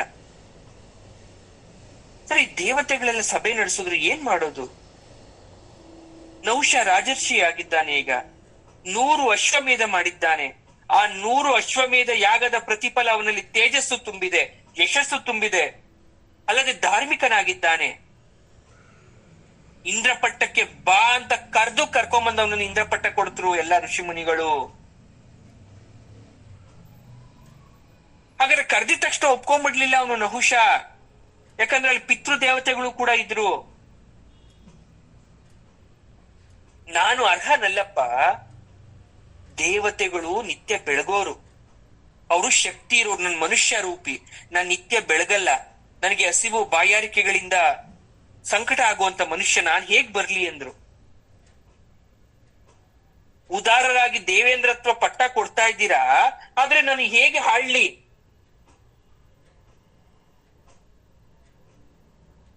ದೇವತೆಗಳು ಬಿಡ್ಲಿಲ್ಲ. ನಾವು ಋಷಿಗಳಿದ್ದೇವಲ್ಲ, ನಮ್ಮ ತೇಜಸ್ಸು ತಪಶಕ್ತಿ ಎಲ್ಲ ನಿನ್ ಕೊಟ್ಟು ಬಿಡ್ತೀವಿ. ಈ ಬಲ ನಿನ್ನ ಇಂದ್ರನ ಪಟ್ಟಕ್ಕೆ ಅರ್ಹತೆ ಕೊಡುತ್ತೆ. ಒಬ್ಬ ಇಂದ್ರ ಇಲ್ಲ ಅಂದ್ರೆ ಏನಾಯ್ತು? ಅನವಶ್ಯ ತಿಕ್ಕಾಟ ಸ್ಪರ್ಧೆ ಯಾವುದೂ ಇಲ್ಲ. ನೀನೇ ಇದಕ್ಕೆ ಸೂಕ್ತ. ಇಂದ್ರ ಪದವಿ ನಿನಗೇನೆ. ಇಂದ್ರ ಪದವಿಗೆ ಬಂದ ಮೇಲೆ ಯಕ್ಷ, ರಾಕ್ಷಸ, ಋಷಿ, ಪಿತೃ, ದೇವತೆ, ಗಂಧರ್ವ ಎಲ್ಲ ನೀನೇ ನೋಡ್ಕೋಬೇಕು. ಇಂದ್ರ ಸಕಲ ಲೋಕ ಪೂಜ್ಯ ಅಂತಕ್ಕಂಥದ್ದು ವೇದಗಳಲ್ಲಿ ಹೇಳ್ತೇವೆ. ಹಾಗಾಗಿ ನೀನು ಬಲಿಷ್ಠನ ಕಾಣಿಸ್ತೀಯ ಮೇಲೆ ಧರ್ಮವನ್ನ ಮುಂದೆ ಇಟ್ಕೊಂಡು ಲೋಕವನ್ನ ಪಾಲಿಸು. ಧರ್ಮಕ್ಕೆ ಬೇರೆಲ್ಲ ಸಾಧನೆಗಳಿಗಿಂತ ಹೆಚ್ಚು ಬಲ ಇದೆ ಅಂತ ನಹುಷಂಗ್ ಹೇಳಿದಾಗ ನಹುಷ ಬೆರಗಾಗೋದ, ಮಾತಿಗೆ ಮರುಳಾದ, ಒಪ್ಪದ, ಧರ್ಮಕ್ಕೆ ಚ್ಯುತಿ ಇಲ್ಲದಂತೆ ಆಳು ಅಂತ ಅಂದಾಗ ಅವನು ಆಳಿಸ್ತ. ಆದ್ರೆ ಅವನು ಎಂಥದ್ದೇ ಮನುಷ್ಯನಾಗಿದ್ರು, ಎಷ್ಟೇ ಒಳ್ಳೆಯವನಾಗಿದ್ರು, ಅಧಿಕಾರದ ಮದ ಬಂದ ಮೇಲೆ, ಹಣದ ಮೋಹ ಆವರಿಸಿದ ಮೇಲೆ ತಪ್ಪು ಮಾಡೇ ಮಾಡ್ತಾನೆ. ಆ ತಪ್ಪನ್ನ ನಹುಷ ಮಾಡಕ್ಕೆ ಶುರು ಮಾಡ್ತಾ ಇದ್ದಾನೆ. ಇಲ್ಲಿ ಇಂದ್ರ ಪದವಿ ಬಂದ್ರೂ ಕೂಡ ಇಂದ್ರ ಪದವಿಯನ್ನ ಉಳಿಸ್ಕೊಳ್ಲಿಕ್ಕೆ ಅರ್ಹತೆ ಇಲ್ದವನ್ ರೀತಿ ನಡ್ಕೊಂತಾ ಇದ್ದಾನೆ. ಹಾಗಾದ್ರೆ ಅದೇನು, ಅವನ್ ಯಾವ ರೀತಿ ಮಾಡ್ತಾ ಇದ್ದಾನೆ, ಮುಂದೆ ಏನಾಗ್ತಾ ಇದೆ, ಯಾವ ವಿಚಾರಕ್ಕೋಸ್ಕರ ಈ ಕಥೆಯನ್ನ ಹೇಳ್ತಾ ಇದ್ದಾರೆ, ಇವೆಲ್ಲವನ್ನ ನಾವು ಮುಂದಿನ ಒಂದು ಕಥಾಭಾಗದಲ್ಲಿ ತಿಳ್ಕೊಳ್ಳೋಣ. ಇಲ್ಲೆಲ್ಲ ನೀವು ಯೋಚನೆ ಮಾಡಿರ್ಬೇಕಾಗಿರ್ತಕ್ಕಂಥ ನೂರಾರು ಸತ್ಯಗಳಿದೆ. ಅರ್ಥ ಮಾಡ್ಕೊಳ್ಳಿ. ಮನುಷ್ಯ ಯಾವಾಗ ತಪ್ಪನ್ನ ಮಾಡ್ತಾನೆ, ಯಾವ ಸಂದರ್ಭದಲ್ಲಿ ಸುಳ್ಳನ್ನ ಹೇಳ್ತಾನೆ, ಅಥವಾ ಮಾಡಿರೋ ತಪ್ಪನ್ನ ಮುಚ್ಚಾಕ್ಲಿಕ್ಕೆ ಯಾವ ರೀತಿ ಸಮರ್ಥನೆಯನ್ನ ಕೊಡ್ತಾನೆ, ಯಾಕೆ ಗೌರವವನ್ನ ಕೊಡಬೇಕು, ಅಥವಾ ಭಗವಂತ ನಮಗೆ ಯಾವುದೋ ಒಂದು ಸರಿಯಾದ ಸಮಯದಲ್ಲಿ ಒಂದು ಅವಕಾಶವನ್ನ ಕೊಟ್ಟರೂ ಕೂಡ ಅದನ್ನ ಯಾವ ರೀತಿ ನಾವು ಸರಿಯಾದ ಉಪಯೋಗವನ್ನ ಮಾಡ್ಕೊಳ್ಳಲ್ಲ, ಎಲ್ಲ ವಿಚಾರವನ್ನ ನೀವು ಬಹಳ ಸೂಕ್ಷ್ಮವಾಗಿ ಗಮನಿಸಬೇಕಾಗ್ತದೆ. ಪ್ರತಿಯೊಂದು ಕತೆ ಹಿಂದೆ ಒಂದು ಜೀವನ ಇದೆ, ಪ್ರತಿಯೊಂದು ಮಾತಿನಿಂದೆ ಬದುಕಿದೆ. ಮನುಷ್ಯನ ಬದುಕು ಬಹಳ ಚಿಕ್ಕದು. 100 ವರ್ಷ ದೊಡ್ಡದು ಅನ್ಕೊಂಡಿದ್ದೀರಾ? 100 ವರ್ಷದಲ್ಲ, 50 ವರ್ಷನೋ 60 ವರ್ಷನೋ ನಮಗ್ ಗೊತ್ತಿಲ್ಲಪ್ಪ. ಆದ್ರೆ 60 ವರ್ಷದಲ್ಲಿ ಎಷ್ಟೆಲ್ಲ ವಿಚಾರವನ್ನ, ಎಷ್ಟೆಲ್ಲ ದಿನಗಳನ್ನ ಕಳೀತಾ ಇರ್ಬೇಕು. ಕಳಿಯೋ ದಿನಗಳು, ಹೋಗೋ ಸಮಯ ಯಾವೆಲ್ಲ ಕಷ್ಟಗಳನ್ನ, ಯಾವೆಲ್ಲ ತೊಂದರೆಗಳನ್ನ, ಯಾವೆಲ್ಲ ನಿಂದನೆಗಳನ್ನ, ಯಾವೆಲ್ಲ ದುಃಖಗಳನ್ನ ತಂದಿಡುತ್ತೆ. ಅದಕ್ಕೆ ಯಾವ ರೀತಿ ನಾವು ಸಿದ್ಧರಾಗಿರ್ಬೇಕು ಅಂತಕ್ಕಂಥ ಪಾಠವನ್ನ ಇದು ನಮ್ಗೆ ಇವತ್ತು ಕಲಿಸ್ತಾ ಇದೆ. ಅದನ್ನ ಸೂಕ್ಷ್ಮವಾಗಿ ಅರ್ಥ ಮಾಡ್ಕೊಳ್ಳಿ ಸ್ನೇಹಿತರೆ. ಅದನ್ನ ಸೂಕ್ಷ್ಮವಾಗಿ ಅರ್ಥ ಮಾಡಿಸೋದು ಪರಮಾತ್ಮ. ಹಾಗಾಗಿ ಸದಾಕಾಲ ನಾವೇನ್ ಹೇಳ್ತೀವಿ, ಸರ್ವಂ ಶ್ರೀ ಕೃಷ್ಣಾರ್ಪಣಮಸ್ತು.